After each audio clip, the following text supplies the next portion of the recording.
إن الحمد لله نحمده تعالى ونستعينه ونستغفره ونعوذ بالله من شرور أنفسنا وسيئات أعمالنا من يهده الله فلا مضل له ومن يضلل فلا هادي له وأشهد أن لا إله إلا الله وحده لا شريك له وأشهد أن محمدا عبده ورسوله يقول تبارك وتعالى في كتابه الكريم يا أيها الذين آمنوا اتقوا الله حق تقاته ولا تموتن إلا وأنتم مسلمون يا أيها الناس اتقوا ربكم الذي خلقكم من نفس واحدة وخلق منها زوجها وبث منهما رجالا كثيرا ونساء واتقوا الله الذي تساءلون به والأرحام إن الله كان عليكم رقيبا يا أيها الذين آمنوا اتقوا الله وقولوا قولا سديدا يصلح لكم أعمالكم ويغفر لكم ذنوبكم ومن يطع الله ورسوله فقد فاز فوزا عظيما ثم أما بعد فإن أصدق الحديث كتاب الله وخير الهدي هدي محمد صلى الله عليه وعلى آله وسلم وشر الأمور محدثاتها وكل محدثة بدعة وكل بدعة ضلالة وكل ضلالة في النار أيها المسلمون معاشر المسلمين رحمني ورحمكم الله روى الإمام مسلم في صحيحه عن أبي ذر رضي الله عنه قال أبو ذر إن أناسا من أصحاب رسول الله صلى الله عليه وعلى آله وسلم قالوا للنبي صلى الله عليه وعلى آله وسلم. Abu Dzar bercerita bahwa ada beberapa orang dari kalangan para sahabat, dari kalangan fuqara wal masakin, orang-orang yang mereka tidak memiliki harta, orang-orang yang kehidupannya tidak ada kecuali hanyalah untuk esok harinya. Na'am ibadallah fuqara wal masakin. Tetapi mereka bersemangat untuk mendapatkan kebaikan-kebaikan yang didapatkan orang lain.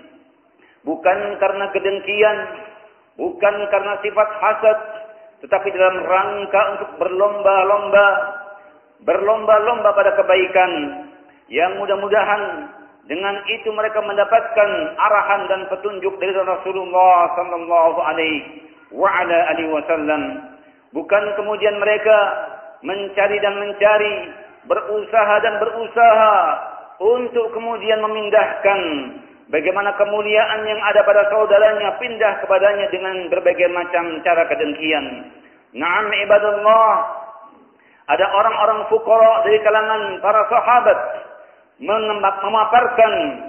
menghaturkan kepada Rasulullah sallallahu alaihi wasallam tentang keberadaannya. Summa qalu, kemudian mereka berkata, "Dhahaba ahlud dusuri bil ujur." Wahai Rasulullah sallallahu alaihi wasallam, telah kamu jumpai dan telah kamu ketahui bahwa orang-orang yang kaya mereka telah membawa pahala-pahala dengan kekayaannya, yaitu dengan harta yang mereka miliki mereka bersedekah. Dengan apa yang mereka miliki mereka bisa berinfak, yang dengannya mereka mendapatkan pahala, yang dengannya mereka itu telah meninggalkan kami dalam hal sekian banyak kebaikan. Faqala an-nabiy sallallahu alaihi wa ala alihi wasallam, maka Rasulullah sallallahu alaihi wasallam a'lamun nas wa ahsanun nas ta'liman. Beliau orang yang berilmu dan paling berilmu, dan sebaik-baik manusia dalam mengajarkan, demikian pula dalam memberikan penempatannya. Maka beliau kemudian terhadap orang-orang yang memiliki keinginan antusias yang sangat berupa kebaikan-kebaikan, maka beliau pun tidak mematahkan semangat mereka. Faqala Rasulullah sallallahu alaihi wa ala alihi wasallam, qala anna fi kulli tasbihatin sadaqah, ama ta'lamun, apakah kalian mengetahui bahwa dalam amalan-amalan yang sesungguhnya mudah itu ada padanya sedekah.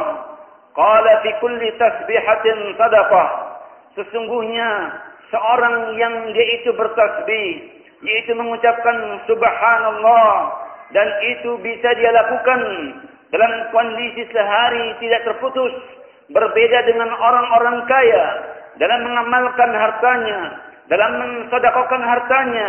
Terkadang di hari ini dia bersedekah, terkadang esok hari kemudian dia tidak melaksanakannya.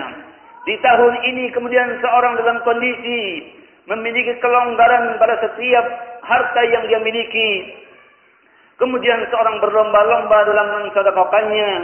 Tetapi bagi orang-orang yang memiliki kemampuan untuk mengetahui bahwa dalam ibadah, dalam kebaikan, sesungguhnya seorang juga bisa berbuat sedekah, maka Rasulullah sallallahu alaihi wa ala alihi wasallam mengatakan, fi kulli tasbihatin sadaqah, sesungguhnya pada doa seorang, pada zikir seorang, pada tasbih seorang, ketika mengucapkan subhanallah, itu ada padanya bentuk sedekah.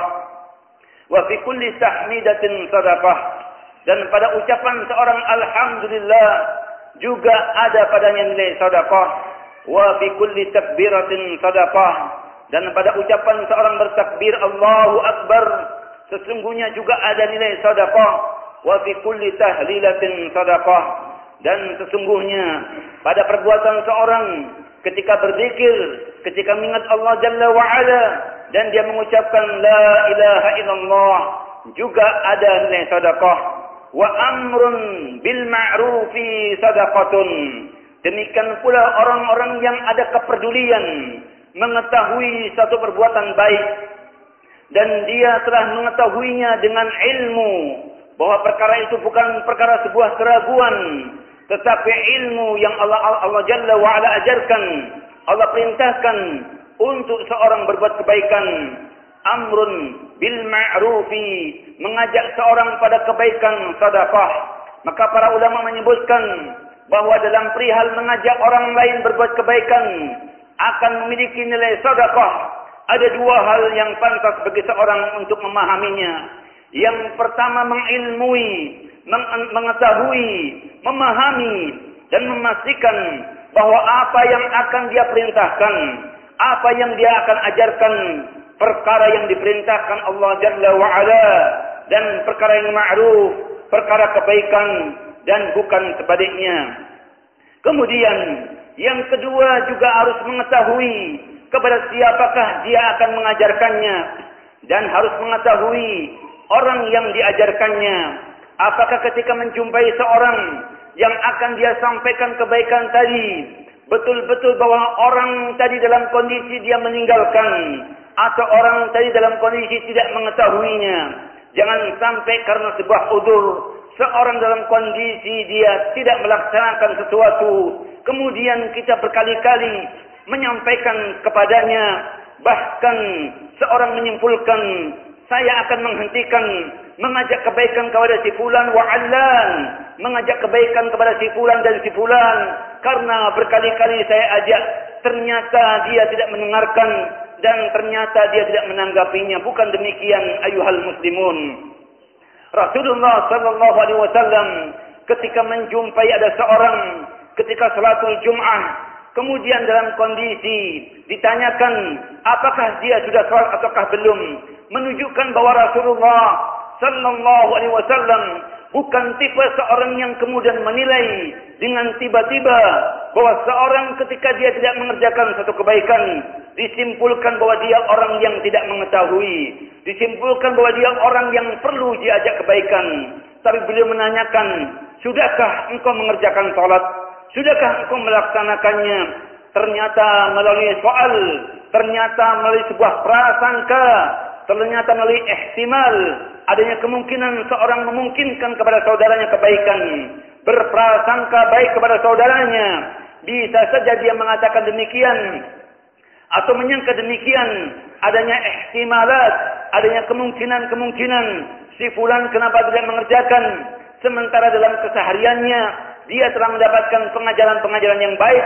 Sekian banyak adanya ihtimalat yang mudah-mudahan yang demikian ini akan sampainya perbuatan amrun bil ma'ruf kepada kaum muslimin, dan yang ada bukanlah tuduhan, dan yang ada bukanlah cemoohan, dan yang ada bukanlah kemudian seorang kemudian mengilzamkan jika seorang telah sampai kepadanya sekian banyak kebaikan kemudian dia tidak mengerjakannya, disimpulkan bahwa dia adalah orang-orang yang berpaling dari kebaikan. Aqulu qawli hadza wa astaghfirullah li wa lakum wa li sa'iril muslimina wa 'amatihim fastaghfiruh innahu huwal ghafurur rahim.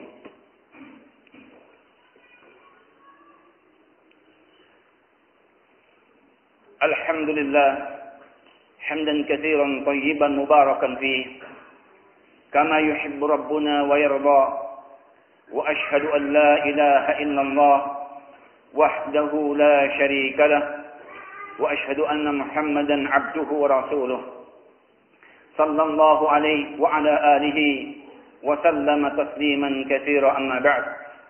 Ayyuhal muslimun ma'asyiral muslimin rahimani wa rahimakumullah.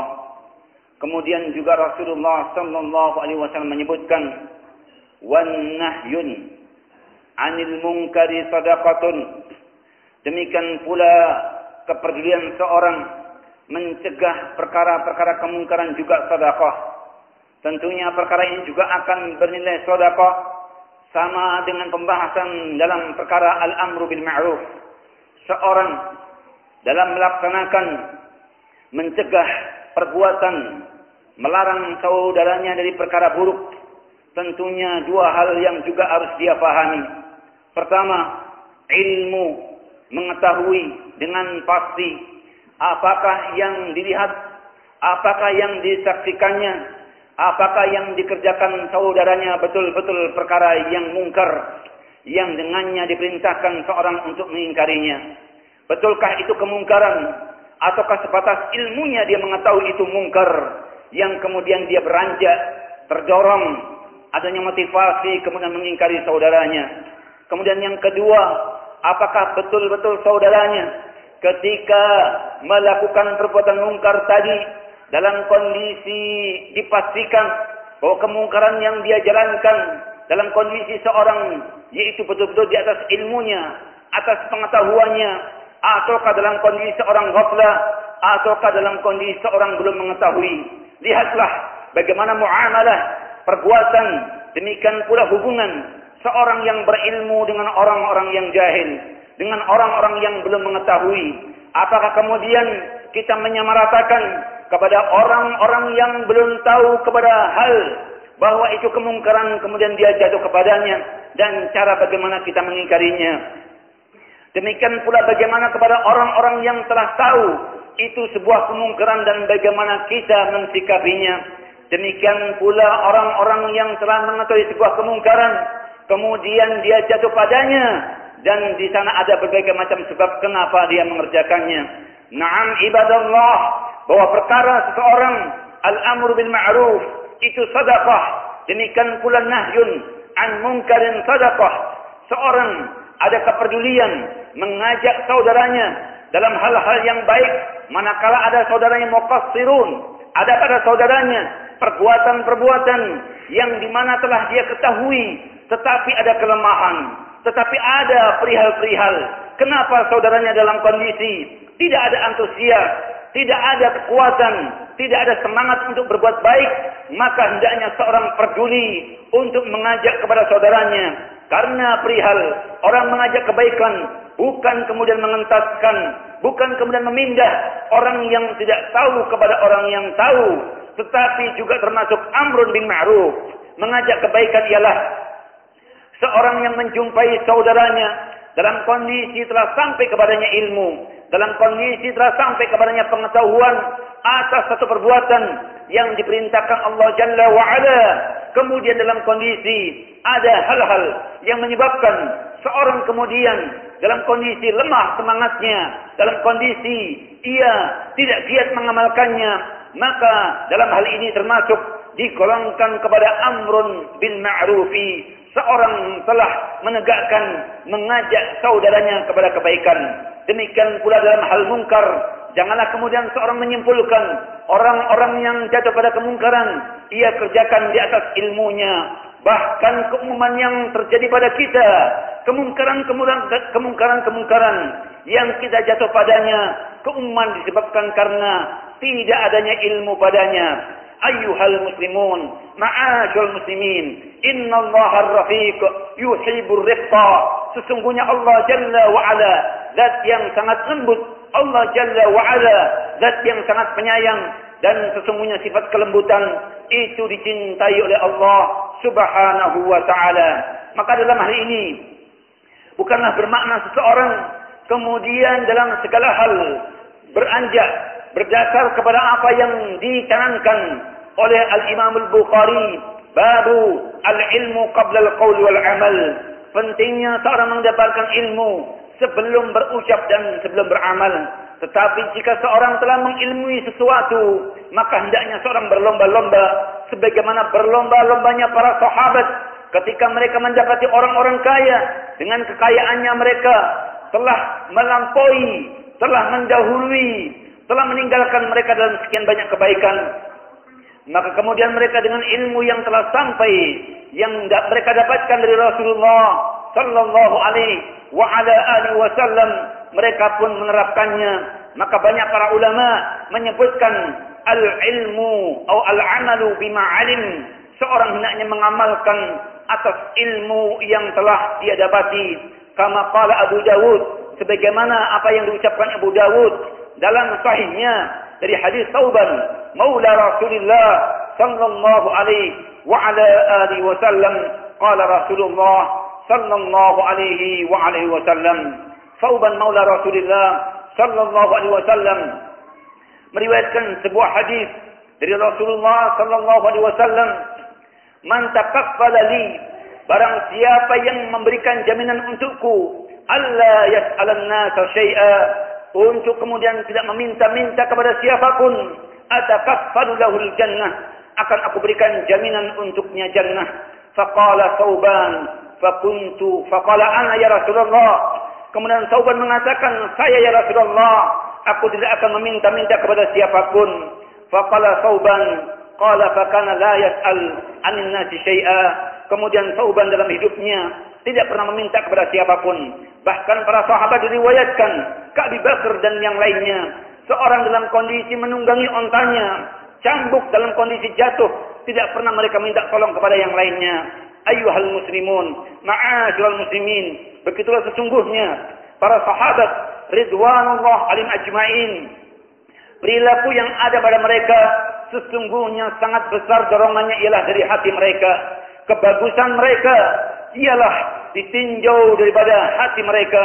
Bagaimana mereka mendapatkan siraman, demikian pula pengajaran, demikian pula bimbingan dari Rasulullah sallallahu alaihi wasallam dalam hati-hati mereka, sehingga amalan-amalan yang sesungguhnya kecil mereka anggap, tetapi sesungguhnya apabila dikerjakan besar di sisi Allah Subhanahu wa taala.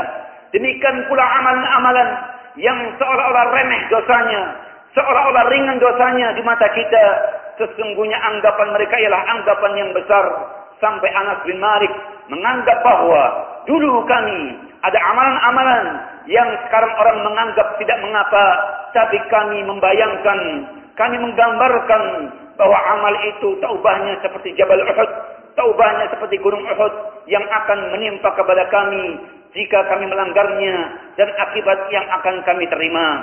Na'am ibadallah ayyuhal muslimun. Maka hendaknya seorang berusaha bahwa dalam melihat kehidupan dan dalam melihat kenyataan apa yang dikerjakan oleh saudara-saudaranya berupa kebaikan, diperbolehkan baginya untuk berlomba-lomba, dan bukan tolak ukurnya dan bukan yang mendasarinya karena sifat hasad dan dengki, tetapi hendaknya seorang betul-betul mengharap semua itu untuk mencari kebaikan, untuk keselamatan dirinya, dan tidaklah sesungguhnya perkara-perkara yang terjadi pada saudaranya berupa kesesatan, berupa di mana seorang berbuat keburukan, kemudian seorang disesatkan oleh Allah Jalla wa'ala, yang kemudian dalam hari ini kemudian seorang dalam kondisi meratap, menangis dan menyesalkan, dan kemudian berlalu sampai pada tingkatan seorang pun mengikuti apa yang dilakukan berupa keburukan-keburukan saudaranya. Sesungguhnya dalam kehidupan seorang akan menjalani sekian banyak cobaan dan ujian, maka bagi seorang tidaklah akan memudaratkan imannya apabila sang ayah dalam kondisi tidak mendapatkan hidayah. Seorang hendaknya berpijak dan bersandar kepada Allah. Keimanan yang telah Allah anugerahkan padanya tidak akan memudaratkan jika sang anak juga tidak sama-sama memahami apa yang selama ini dia pahami. Maka bersyukurlah ibadallah ketika Allah Jalla wa'ala memberikan kekuatan kepada kita semua, kepada kaum muslimin, manakala mereka terus dan senantiasa berlomba-lomba pada kebaikan.